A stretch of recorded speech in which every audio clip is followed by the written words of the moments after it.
Hey guys, it's Grace, and today I'm going to be teaching you how I make chicken pesto pasta.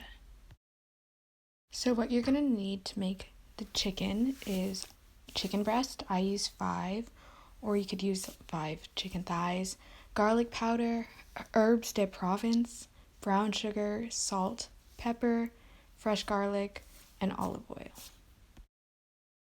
For the pesto, you're going to want to use about 2 cups of basil, 1/4 a cup to about 1/2 a cup of pine nuts, Parmesan about 1/4 a cup, olive oil about 1/2 a cup, and pasta.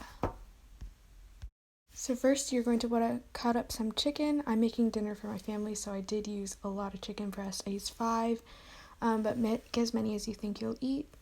Once you have cut up all the chicken, transfer it to a bowl and season the chicken using garlic powder.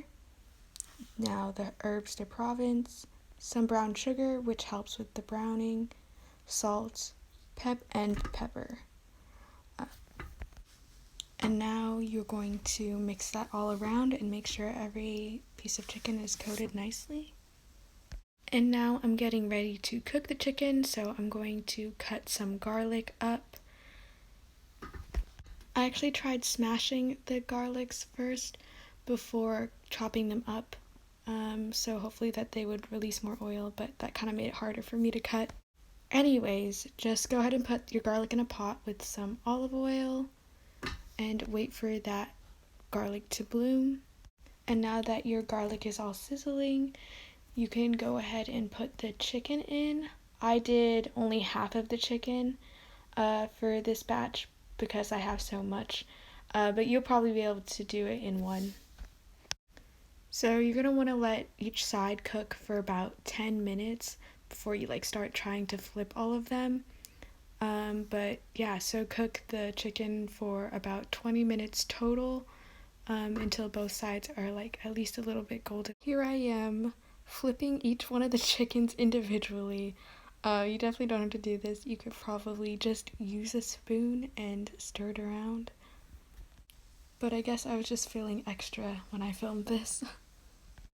Also, I forgot to put this on the ingredient list, but I also used some chicken soup so that it wouldn't be super dry, and I just put that in right before this clip. So after about 20 minutes, your chicken should look something like this, and it should be done. And we can move on to making the pesto. So for pesto, I honestly don't usually use a recipe, so I'm going to be giving you kind of approximate measurements because pesto is super easy and you really don't need a recipe. You'll be able to tell with the texture and stuff. But anyways, so you're going to need 2 cups of basil. And next you're going to want to use from 1/4 to 1/2 a cup of nuts. The usual nut is pine nuts, but we didn't have any, so I just used pecans this time. However, I do prefer the pine nuts. It adds a little bit more of a buttery kind of taste. I don't really know how to explain it, but yeah, if you don't have pine nuts, you can use pecans, walnuts, anything else like that. And now add about 1/4 a cup of Parmesan and just blend that up. And next you're going to want to add the oil. I used about 1/2 a cup of olive oil. You probably want to use a little bit less. I think I ended up being a little bit too oily. And just blend that up again. And then I'm just going to add a little bit of salt. There we have some pesto. Wow, wonderful close-ups. And finally, to make the pasta, you're going to want to boil some water, of course. And in this time, I actually used spaghetti noodles, but you could use whatever you want. Spaghettis, bow ties, regular pasta, macaroni pasta. The picture I'm going to show at the end was actually bow tie pasta, but I used the exact same recipe. Everything should taste the same. You just have a different carbo. And I did add a little bit of salt to the water as well. So cook your pasta according to the directions on whatever box of pasta that you have. And then go ahead and drain your pasta and place it in a bowl, and then get some pesto and put that on there and mix it all around. It doesn't look that appetizing in this video, but I promise it tastes really good.